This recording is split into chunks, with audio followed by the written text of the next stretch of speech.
Okay, so now I'm here with my buddy Juan here, and he smuggles tuk-tuks and coconuts out of the Philippines into Russia. There's a big market for it here. And he's modifying them with skis for the winter, so we're going to have tuk-tuks with skis, right? Yeah. So give us a quick introduction to who you are besides the tuk-tuk coconuts. Yeah. So, yeah, my name's Juan Paulo, and I came from the Philippines. I'm from the Philippines. So I've been here in Russia for more than 2 years now. I'm a student and taking up my master's. I'm also working part-time. And yeah, basically that's it. And you obviously don't look, well, what people would think is Russian. Of course, we do have Asian Russians too, but most people wouldn't think you're Russian. Do you experience any problems or? Well, the most problem that I've experienced is that those Russians that come from the north, they speak a different language, and those coming from Uzbekistan. So I remember going to this market, Rinok, and this one guy started speaking to me in Uzbekistan, and I was like, I mean, my Russian is not that bad, but I couldn't understand. My Uzbek is really worse. I couldn't understand the thing. Plof. And yeah, they think when you're a bit Russian Asian, you're Muslim, so I get a lot of like salam alaikum, and then but basically that's it. I haven't had any problem with anything like that. And how about the dating scene? You got any, No, the dating scene. Well, oh my God! Like, how would I start? Like, I guess Russian women are curious with Filipinos, especially that we don't have lots of Filipinos here in Russia, like in Moscow, especially here in St. Petersburg. Most of the Filipinos here are 95% they're women because of the work that they do here. Most of them teach English. They work as nannies. They work as cleaners and all of these things. And it's very rare for Filipino guy to move to Moscow. I mean, or to Russia. And so with the dating scene, like I guess it's pretty difficult in the beginning because of the language. It's really hard to learn the language. I mean, with my 2 years, I can barely speak Russian, but I can survive. Yeah. And how long you been here total? I went here 25th of March 2 years ago, so it's around 2 years, 3 months, 4 months, something like that. And what brought you to Russia? Was it the women or? Well, The tuk-tuk market? Well, to be honest, the first choice that I had was to study in Canada. It was what my mom's choice actually. She encouraged me to take up my master's and to move to Canada. So I waited for like 9-10 months for my visa, but in fact, I already paid like around $20,000 for half a year. Because you cannot get your visa processed without paying the tuition fees and everything. So I waited for like several months and they didn't actually give me my visa. So okay, I didn't give up. The next choice that I had was Germany, and same situation. I get my visa from Germany, from Europe, and so like okay, I still didn't give up. And then I came across this university in Russia, and then they immediately gave me my invitation. And after that, like I applied for a visa. After 3 days, I got my visa. After 2 weeks, 3 days.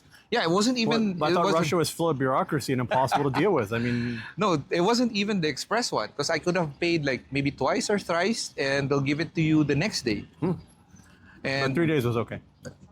Yeah, 3 days comparing to three. I mean, like 9 months from waiting for Canada. And how easy was it? I mean, as far as applying compared to applying to Canada and Germany, the paperwork and the things you had to apply. Well, I'll let you in a little bit of a secret. When I started applying, it was when the special operations for Ukraine was going on. It was around February during the first wave of operations. So like special operation, like let's go to Russia and study there. And like my family was all of them were So you started the application before or after the special operation? Right after. It was Okay. if So it I'm already not happened mistaken, when yeah, you- if I'm not mistaken, the operation started 24th, 25th of February, and after that, I started applying. And So I told obviously you, they gave you the visa, you got drafted, you went and fought in Ukraine for a while. no, no. But my family was thinking, there's a war there's a war going on in Russia. I shouldn't go. Everyone was against me. I remember me and my mom had a huge fight. Okay. No, really, because I really just wanted to leave the country. Like I just really wanted to explore the world and study elsewhere. Yeah, of course, I graduated from one of the top universities in the Philippines, and I still wanted to do more. I was still wanted to achieve more, and maybe Russia is a good place or maybe other countries is a good place are good places to further my education and just boost my career. Because if the Philippines is a country, it's a poor country. It's still a third world country, and Well, it's an even- economically disadvantaged country. you can say it that way. Yeah. I think it's kinder way. Yeah. I think it's a very rich country, but maybe It's not a the very best rich- economically. Yeah, not the best economically, and even though you have very high qualifications, like you finished college already, you have your master's degree, and even if you have your PhD, they don't pay enough. And of course, I have my own goals, I have my own targets, and I don't think working in the Philippines or spending the rest of my life in the Philippines would actually get me to my goal. And so that's why I decided to move to another country. And how do you study in a school here if you don't speak Russian? Well, I do speak Russian. First year was all about Russian language, and it's called a foundation course. So I'm not into the formal course yet. So it's all about learning your Russian. It took me around 6-7 hours a day learning just Russian culture and everything. And then I went. So sitting around eating beets and mayonnaise and cabbage, and, yeah, that's a lot of cabbage. You eat 6-7 hours a day. A lot of kapustas and mayonnaise, Grichka. grechka. Well, yeah. So Holodets. Holodets. Oh, I love it. Yeah, first, You the heard food. my Holodets song, right? Yeah, I did. Yeah. Should we tell the audience again? Yeah, of course. So I'm writing some Russian music now, and it goes Holodets, Holodets. Это не молодец. Holodets, Holodets. Это пиздец. They shouldn't. You know what it means. If any Russians out there want to write some music to that tune, we can get a jingle. That'd be like my podcast jingle. Exactly. More Yeah, minion so- juice just arrived. 95 rubles for half a liter. Can you imagine? That's like $1 for half a liter of minion juice. So Unbelievable. you study in Russian, or your courses are in English? Because there are many people studying English here. Yeah, I study in Russian. Oh, Basically in Russian. Yeah. So good thing about it is like a lot of my classmates are really helping me out. Like just like today, I just received like we have a group chat, and when they love foreigners. I'm practically the only foreigner in our class. All of them are Russians, and so. I find it really difficult to understand the lesson, and so when we have group works, homeworks, assignments, they're very helpful. I really appreciate them a lot. How do you do the test then? I do the test in Russian. So in the year that I've been studying the language, I've already learned how to write and read, even in script I can. So, Oh wow.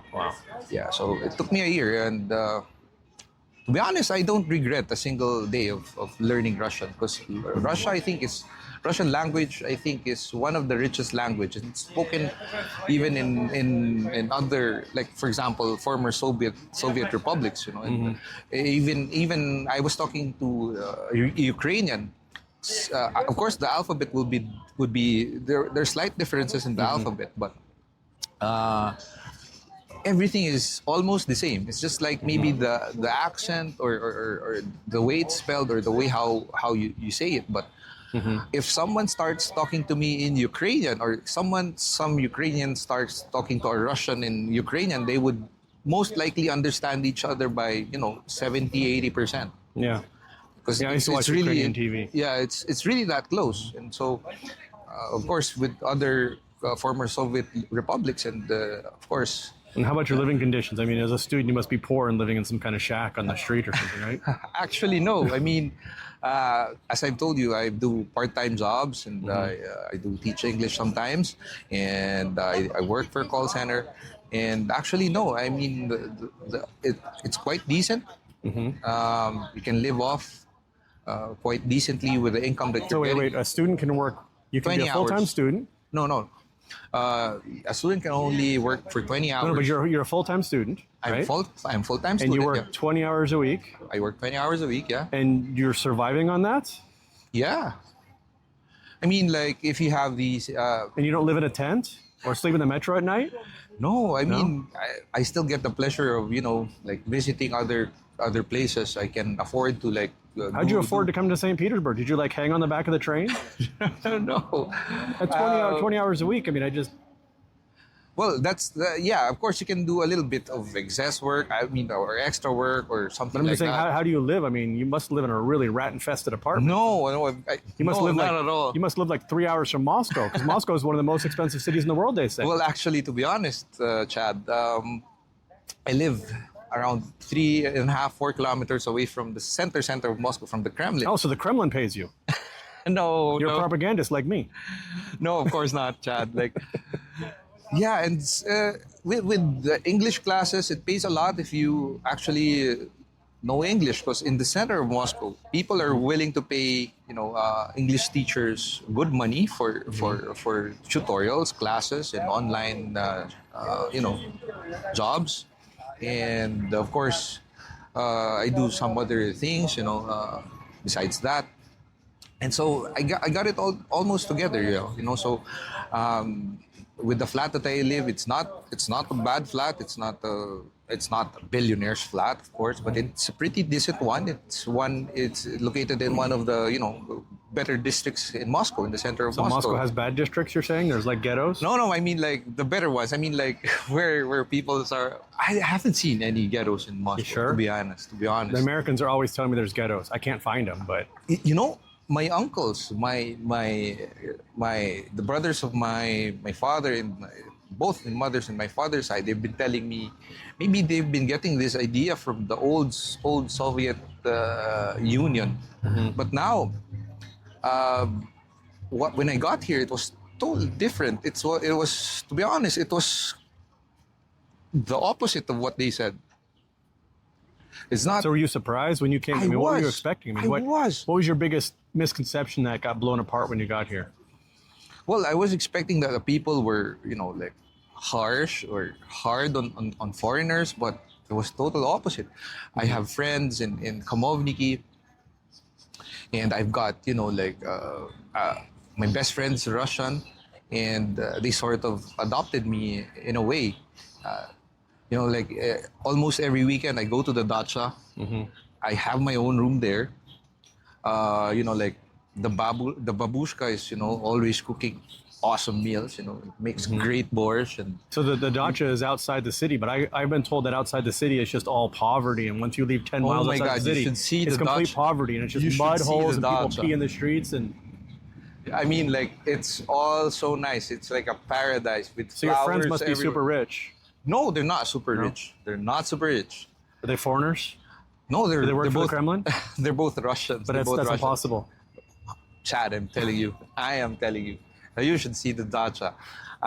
In fact, like, maybe if I get the chance, I'll send you some, pictures and, videos of the dacha. You should see if they'll bring me to the dacha, and I'll do a film out there. Yeah, for sure. But right now, the some babushka, we do some shashliks. We do the kazan. We do the everything there. Right now, summer, we planted some tomatoes and.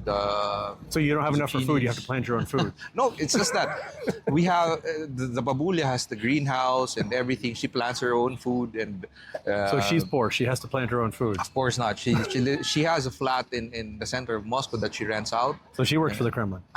Of course not. You see, that's the thing about people, like, thinking about, having these wrong impressions about Russia. It's totally different. When I got here, I was totally blown with what I saw. I mean, like, what I'm seeing now. it's totally different. First place I saw was in this was in Widinka, and I fell in love instantly. It's this complex with full of like maybe at least 10, Hot 20 Russian woman? museums. Some Yeah, hot Russian woman. yeah, of course, full of and the women here, of course, it's not a question. Russian girls are one of the loveliest, if not the loveliest women that I've ever seen. They're not in my life. discriminatory because you're a foreigner. Well, I wouldn't say there's discrimination, but I guess there would be, but not as much. Chad, it's not as much as Asians are discriminated in. Of course, in every place that you go. I mean, that's just me. Like there's some kind of discrimination when you're not white. I'm yellow, of course. I'm not black. I'm not. On the Caribbean, they called me red. No, seriously, they were like, in the Caribbean, we don't call it, at least in West Indies, they don't say white or black. They say clear or dark. But because Oh. I'm normally very tan, I have a darker complexion, they used to call me red. I see. Uh-huh. Yeah, but me, I'm by Philippine standards, I'm more on the lighter side because I do have like Chinese and Spanish blood. So because my grandparents, grandparents have Chinese and Spanish origins. So you make really good Szechuan paella. Yeah. Szechuan paella. And so yeah, like our family is we got the certificate just a few months ago that we're one of 5 families left in the region who still has the origins from Spain. And so I'm quite huge in terms of Philippine standards. I'm quite taller, and so yeah, so I don't get a lot of discrimination. But I guess when it comes to discrimination, I haven't felt it directly, but Like I what guess kind of? I mean, is it racism, I guess discrimination, or just no. I guess they're curious. They're curious of who I am because not a lot of people can tell that I'm Filipino. Mostly they think I'm Chinese, Korean, or yeah, like what I said earlier, Uzbekistan or Yakutsk or these other regions. Buryatia, yeah. Buryatia, yeah. Because of my eyes, it's really close to China. That's why maybe people there have the same chinky eyes as Chinese people. I don't know if you can say chinky on YouTube. Or I yeah, don't know. I don't know. YouTube might. It's okay if you say it. I think. If I say, but I said it too. I don't know. What do you think? Is it? I don't know, man. Yeah, but yeah, in terms of discrimination, even though I see a lot of, in Moscow, there are quite a number of colored people already. I don't see a lot of discrimination, like at all. I mean, from my experience, talking from my experience, I haven't seen like huge amount of discrimination. In fact, sometimes they love you more. Like I've had these friends, and They love you a long time. That's an old movie reference. You may not even get it. I mean, when I'm free, they show up in front of my house. We go for walks. Harass you and throw bottles at the house. Exactly. No. Yeah, exactly the opposite. I was saying. Yeah, I mean, like they're kind and they're nice. I love Russian people. The culture and everything, and of course. When I got here, the architecture, the buildings, the places, the cleanliness of the whole city that But Russia's obviously very dirty. Of course not. I've never seen in our country those sweeper trucks, and like right now it's in the summer they've got trucks that spray water just to get rid of the dust maybe and to clean everything. And for me, I was very, very surprised because we didn't have that in the Philippines, to be honest. And the cleanliness is really you can't even see like cigarette butts or well, there are places of course, but compared to my country, I mean, I have nothing against the Philippines, but I'm just stating facts, Chad. Yeah. Moscow is really, really super clean, super beautiful. And What about outside of Moscow, though? I mean, Moscow. They say Moscow's not Russia. well, they say that. I've been to the outside of Moscow, the dachas and the oblasts, yes, of course, the roads sometimes are not that good, but in terms of people, cleanliness and everything, I think it's way better still than what we have in the countryside in my country, because I also live in the provinces. In the province, it's called the Bicol region, and Naga City. In Naga City, I live in Camaligan. Camaligan is a very small town, around 15,000, 20,000 population, and that's it. And the poverty there is really, I mean, it's getting worse. The, the distance between rich people, the rich poor gap is steadily ever increasing, and it's quite frustrating. And it's one of the reasons also that I wanted to change of I wanted the change of environment. I wanted to explore the world more. Well, initially I didn't really plan to like stay here for good, but I'm starting to feel that I want to stay here for good, like just finish my masters and probably go back and find a good opportunity in the Philippines with the better resume with my masters. But right now I'm starting to feel like And I what are you really, studying? You didn't mention that either. I'm studying actually management, project management, and yeah, that's what I'm trying to do, like climb the corporate ladder. And you That- think your Russian degree will be usable somewhere else? Well, of course, in Moscow it would be usable, and it's a program. Synergy University is already an international university. It has campuses in Dubai and everything, and so they have you'll have your diplomas, international diploma, as well as your Russian diploma. So when I have that, it would be great for me. Won't be a sanctioned diploma? I don't know, probably not. Because for me, I'm not really scared of not getting of them not honoring the Russian degree. Degrees are just for me like, I mean, the certificates or the diplomas are just papers. When you get to a certain age, it's all about experience, I guess, and what you can really do. I mean, you can lie, you can just pretend to have this and that, but when you get to the job, eventually they'll find out if you have the capacity to do so, or you're able to do what you say you're doing. And so yeah, for me, I guess I would wanna stay here. I mean, Some pigeons just, a whole batch of pigeons flew up and Yeah, they, just they flew up. threw all the cotton wood from the trees up. We're covering Armenian juices. yeah, it's the pollen. Pollen. Yeah. Some kid ran through a batch of pigeons. They all went. So if you were to leave Russia, what would you miss the most? Well, it's really hard to tell. It's really hard to say. I would miss everything. I would miss the country. And for me, leaving Russia would be very hard now. I mean, it would be very sad. I just fell in love with the place. I just fell in love with the people. I just fell in love with the country and everything. I have no words really how to. Well, not the food, of course. The food, I mean, it's not the best food, and it's not the best I cuisine. like the food, so I don't know. I think For we have me- everything here anyways. So we have Yeah, and American food, we have Georgian food, we have everything. But I like Russian food myself. So, but I've been, yeah, for me, like, I'm pretty simple. I like my country's food, so yeah.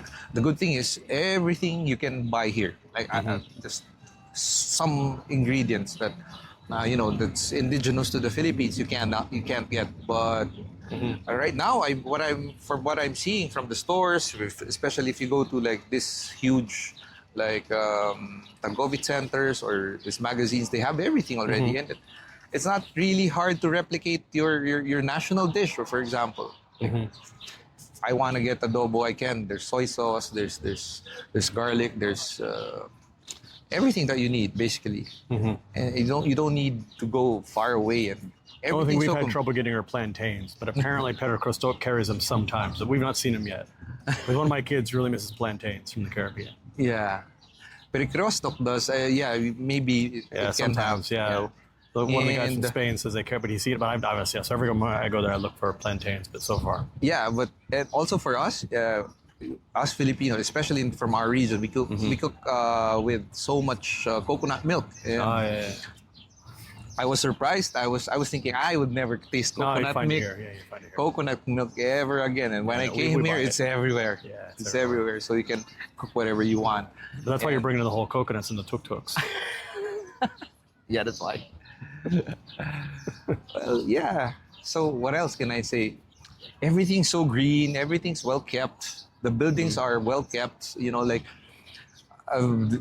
it's just something with the character of the buildings that they kept it for, like, I don't know. I've seen buildings which were built, I don't know, like 100 years, 200 years ago, and they're keeping it. And that's one nice thing that I really appreciate about, in general Moscow. I mean, in general Russia, especially in Moscow. Well, even like Nevsky Mall, once you go inside, it's a shopping mall, but they kept the facade. Exactly. So they tore down the inner, tore it because the building was old, and they were given permission to Renovated turn it the inside. inside, yeah. But they kept the facade, so when you go by it, you have no idea it's a shopping mall. I mean, it Exactly. looks like just a historic building, but then you go inside, and it's like, whoa, this is like a modern shopping mall. Yeah, exactly. Like, for example, the GUM as well in Moscow. Like, like you'd have right before the sanctions. Well, the of GUM course. is something totally different, but yeah, wow. I mean, you have there your luxury brands. It's contrary to what everybody's thinking, that we don't have those products, we don't have everything. You'll be surprised with the amount of like Benzes and Lamborghinis and Porsches in Moscow. Like especially right around this time, it's summer, they can like speed or like drive around Moscow with their huge, with their loud pipes. And you'd be surprised with these cars. You can find them here. Even Rolls Royces and Bentleys, and everything's here. And it's contrary to what people believe, that like we drive Soviet brand cars like the Ladas and the Skodas. Oh, we have them too, but Yeah, but it's contrary to what people say, really. And as I've told you earlier, I've seen my uncles, my family, they have the wrong idea about, even my friends, they have the wrong idea about Russia. It's just because maybe I think they haven't been here, and they haven't, we don't have really a lot of, channels or ways to see what's really going on. And in my own way, in my own small way, I try to post some of those things that I see in my own social media. But that's it. I can only reach a couple of hundred people, and I'm really concentrating in my studies and my work, so I don't really have enough time to do that. But for everyone to see Moscow, you guys really need to visit, or at least see Moscow for what it it's is. unlike any other. It's Country, yeah. It's Russia. like, I've not traveled around to Asia a lot. So I've been to Singapore. So maybe Singapore might be comparable to Hong Kong. I've not been to Hong Kong or some Chinese I've cities I been don't to Hong know. Kong as well. But Moscow Yeah. for me, and I've been to close to 70 countries, it's just like, there's no other city like it. St. Petersburg is my favorite. I do like Moscow a lot, Yeah. but I love St. Petersburg. But I would say Moscow is just, I don't know, it's so different. Even St. Petersburg is kind of like a combination of Paris and Netherlands and a combination of Paris, Amsterdam, Venice. It has a bit of everything. Germany Yeah. too. But Actually, it's still I would unique say- on its own. But Moscow is just like, I don't know. It's different. Just, it's really It's different. different. It's very like, modern and here very. in St. Petersburg, it's more European than in Moscow. But in Moscow, you'd see like it's really Russian. Even with the culture of people. Like, here in St. Petersburg, I see that people are more chilled. They're more It feels like a town. relaxed. And they're more laid back, and they're more open. St. Petersburg is, the cultural capital of Russia, and you get a good mix of artists, singers, musicians, and everything. And of course, the art culture here and everything is way better than theaters and theaters. LA. Of course, museums. Moscow has some too, but St. Petersburg is on another level. Exactly, the Hermitage and all these things. And so I love St. Petersburg. I love visiting St. Petersburg. But we're different. Moscow is still my city, Moscow is Moscow for me. And, well, what else? Like, I love about my city, Moscow. You see these things, it's flowers everywhere, the parks, Parks, yeah. I mean, St. Petersburg, too. museums. I mean, generally in Russia. Yeah, you even you got can go to a more. small city and there'll And- still be parks. And I see children always playing we call it here the Detsky Ploshad. It's like a, The kids square. yeah, kid square. Exactly. And, you don't see The playground. the playground. Still a lot of kids play in the playground, and I love that they have these common spaces all the time. You'll see benches everywhere. You'll see gardens and good places to walk. It's really built for people. Moscow is built for people who walk around. Sidewalks are not this big. It's really And huge. people are not this big. Yeah. It's huge, man. I mean, you can even, I see these cleaners, they can take a tractor to the sidewalk and clean everything from, Yeah.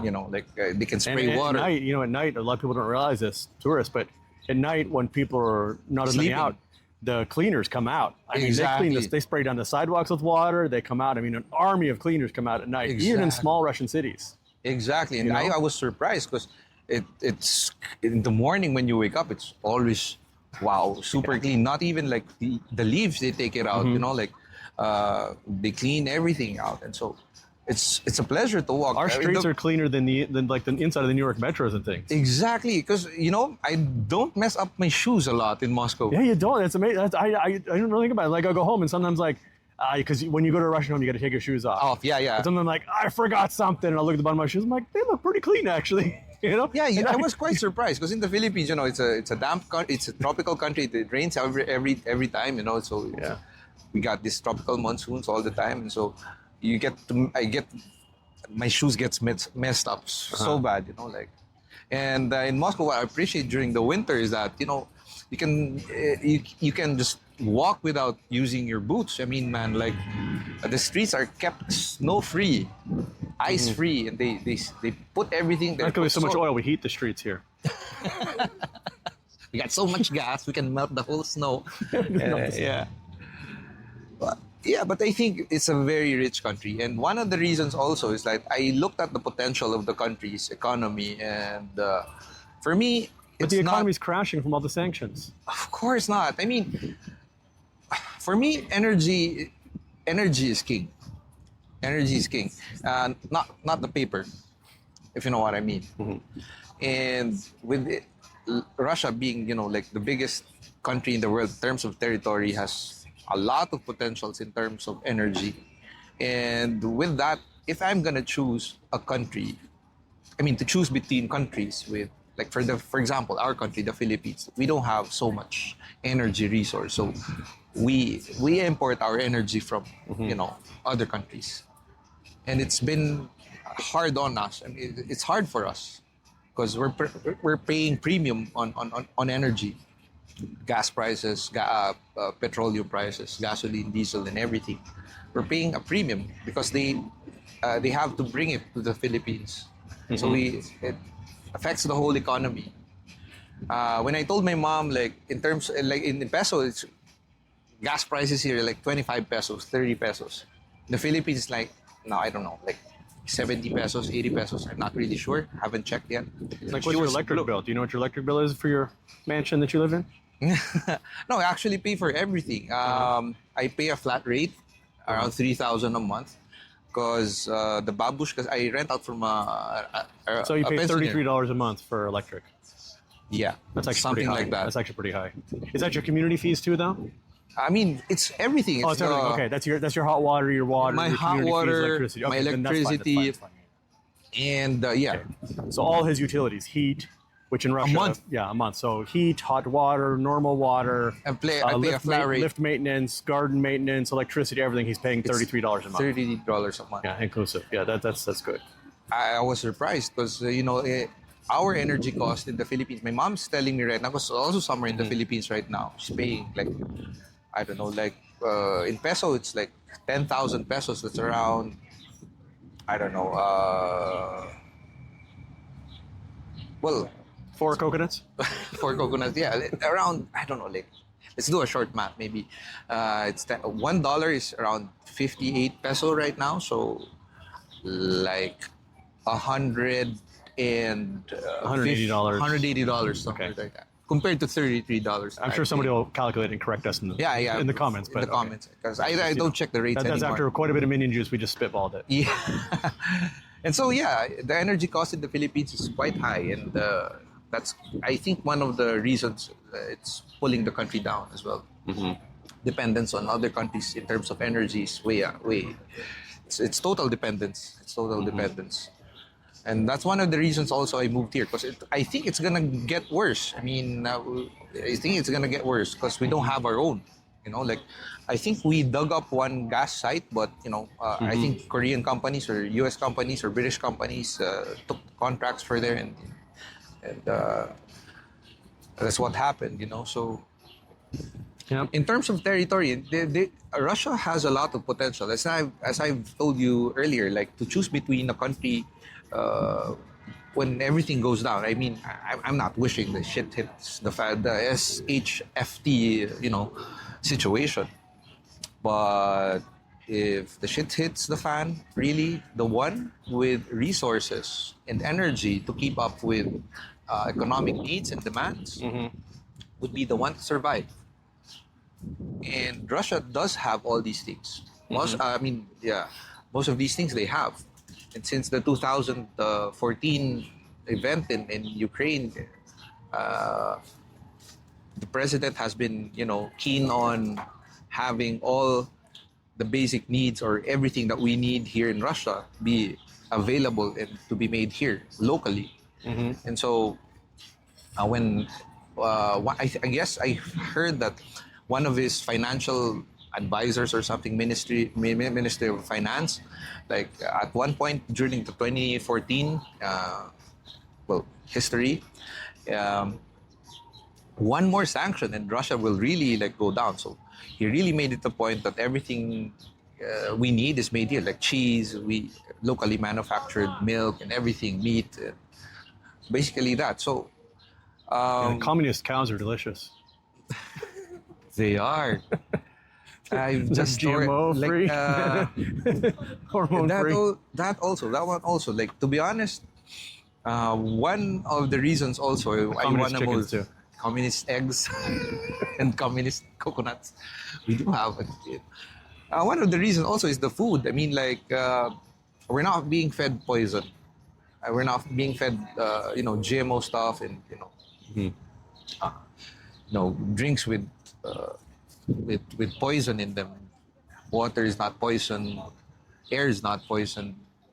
So that's one of the reasons also. If I want to raise a family, I want to raise a family where, I wouldn't have to think about their health because the food is poisoned or like you got GMO in there. Suddenly, or in the future, you'd be expecting cancers or diabetes and all these metabolic disease problems in the future. Also, I think the culture is really rich. The literature, the art, I mean, it's all different. You guys should really check out Russian philosophy, culture, and everything. Country has a very, very rich culture, and I think it would probably take you years and years to just get into them, but it's very unique, it's very nice, and I love it. One thing more is that with the culture, the government really spends money on having these museums, cultural parks, events, ballets, theaters, and with the movies, and they're all paid for by the government. And sometimes you can just go in a museum and they would socialism. have and that's what also surprised me, because for example, you can just go to a park and there'd be this philharmonic I don't know, like orchestra playing, and you can just go in for like less than 500 rubles or 300 rubles. You can go in, just like how It's like much? $3 to $5. $3 to $5. That's it. And you would really appreciate going outdoors here. I mean, like the safety. When you say going outdoors, you mean spending time outdoors, not peeing outdoors. Yeah. I felt really safe here. Like what I told you earlier during our first interview. Like the safety here is, like you can just walk up to a policeman or you can just walk up to somebody and ask for directions. Because when I got here, I wasn't speaking any Russian. So when I got to the metro, everyone's, if they're not really in a hurry, if they're not late, they'll be willing to show you they'll stop. Open up their phone, find out where you have to go, explain to you if they know. They'll even sometimes go with. I've had like girls or go to me just because I needed to go. For example, I needed to go to this place. I've had people. Okay, I'll bring you there, and that's very surprising for me. It's quite the surprise, to be honest. They didn't try to like slip a Mickey in your drink and take you somewhere. And... No, never. I've never experienced that. Even in bars, like in the Philippines, I've been in bars where when you're quite drunk, they boost your bill. They they charge you for things that you haven't really consumed. But I've never experienced that here in Moscow. We do have some scams here, but yeah, we do have. Usually, it's not so much the same scam, but sometimes tourists get it. The scam here is usually a honeypot where you'll hook up with some questionable woman, usually on Tinder or whatever you want to call it here. And they'll invite you to a special bar and they have special prices, and the foreigner they're afraid to call the police. But the thing is, if that happens, do call the police, because the police are going to come take care of that bar. Yeah, but a lot of foreigners are scared of it. That does happen here, unfortunately, but it's not as bad as even, I know, like in Czech Republic, it's really bad in Prague. And in Turkey, it's really bad. It does happen here, but it's, as long as you know what you're doing, don't go off to a strange place without looking at the menu. Yeah, but it's not super common, but it does happen to tourists sometimes. Yeah, it does happen. I mean, we cannot deny the fact that it does happen, but it never happened to me though. I've been quite defensive about my, careful about my dealings here. And one thing that helped me, I guess, was having true Russian friends. Like true friends who are Russian who really care about you. And they'll here, tell the you, nightclubs are more likely to do that here. The pricing thing here. Some of the nightclubs are a little.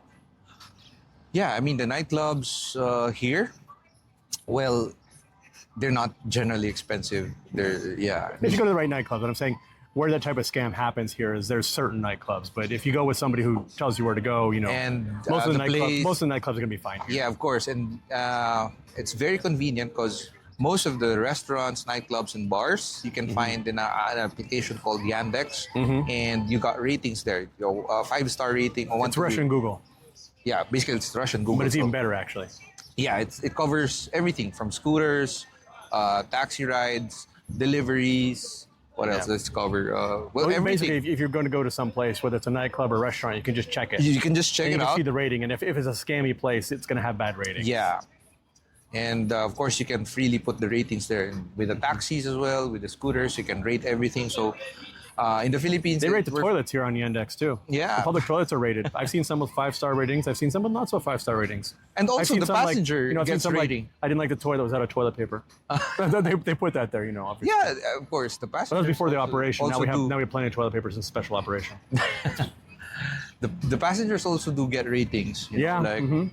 For example, you've been canceling rides, or you've been, I don't know, like been unruly and in certain places. You've vomited in the cab. Exactly. You'll get rating as well. Well, for me, that's it. I mean, it's generally people are more, how would they say, like refined compared to other places that I've been. Yeah, it's not the word I would use, but I understand what you're going at. Yeah. They're more social. There's more of a community feeling here than there is, and we talked about this with Ethan or Elijah. But there's more of a community feeling here than there is. People it's just because don't really live in a bubble. They they're out and about, and even now I'll go out and I'll bump.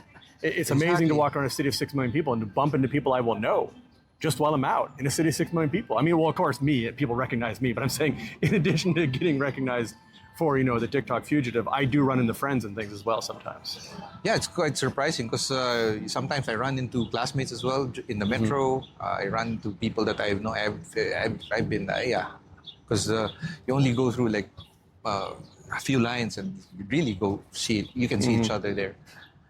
That would be one of the things that I couldn't live without anymore. Just, I think I can't live in any other place besides Russia anymore. I mean, to be honest, now that I've experienced this kind of, life. So you'd encourage people to come as tourists here? Yeah, I do. I do encourage But I mean, you guys. there's a war going on. Aren't they going to be bombed or? Of I don't course know. not. I mean, like, it's one of the safest. Investigated by the KGB when they come across the border. It's one of the safest places to be in, guys. I swear. I mean, like, at night you would see, policemen patrolling these parks. Streets are well lit. It's not a hassle walking. Directions are you can just ask for it. You have your phone to go anywhere.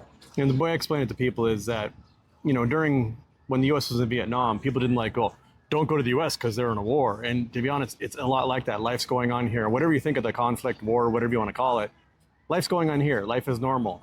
Life is very normal. Yeah. We're obviously cognizant of what's going on, but Americans, they were in Iraq, Afghanistan, and people weren't like, oh, don't go to America because they're in Iraq. But, It's not. Yeah. It's not true. I mean, here, it's so quiet, so peaceful. I mean, like, the only problem that I've seen, like, for example, in Moscow, of course you get those road accidents, but you don't get the same road rage. I just heard maybe a week ago, 2 weeks ago, one of my brother just had the road rage situation. He got gun pointed at his head. Can you imagine? Here we do have it, and Russians say it's a huge problem, but having seen what happened in other countries, road rage here is a lesser of a problem. It's a less and they of a tend to get problem. out and just duke it out with their fists. Yeah. That is a bit of a thing here. I won't say it's And less nobody common. gets killed. Yeah, I mean, like, in the It's Philippines, much less common than even in the U.S. I mean, they're not going to smash you their car, but often, sometimes when I lived in Turkey or other places, man, you can expect a fight. Here, you get a car accident, you'll be okay. But I have, there are some instances people get out and they duke it out a little bit, but it doesn't last long. People break it up. yeah, I mean, like, they can, just settle it, mano mano. as we Sometimes they call do. it. Mano y mano, and then after that, it's okay. I mean, like, I don't know. It's quite fun. Yeah, sometimes they drink some minion juice together and. Yeah. So, I guess that's it. I mean, for me, those are the things. Like, I can't live anymore without. I mean, I can't live without anymore. The transpo system, the people, the place, the culture. Cool. Well, thanks for the time. We're going to finish our minion juice, and then we're going to go try not to get mugged on the way home. Okay. Oh, by the way, where's my phone? I left my phone there. It's charging. Yeah, nobody's taking Yeah, it. see, he just left his phone inside. We're outside the restaurant. There's a phone inside. Be perfectly safe there. So. It's there. It's charging there. Nobody's taking it. Yep. In the So, Philippines, you just look one way. yeah. Look back, your phone's gone. And the funny thing is, if somebody did swipe it, the police will check the security cameras and they'll most likely track them down. Because I see news articles all the time of like in one like time somebody, minutes. one time a lady lost her phone in the restaurant. She just lost it, and somebody decided, okay, well they found it later, and the police still tracked the person down. It's like, so. And remember the Crocus event? They got to to those people in a matter of hours. Yeah. It's amazing how it works. And there's this event again, like I don't know if we heard some terrorists in Dagestan. Yeah, they got to them. Damwon got to them in like minutes, 3 minutes. They solved the whole situation. Yeah. It's pretty amazing. We're gonna go check on Juan's phone, but it's there. It's still there. Still there. Okay. Then we're trying to 100% get mugged sure. on the way home. All right. Thanks, guys. Bye.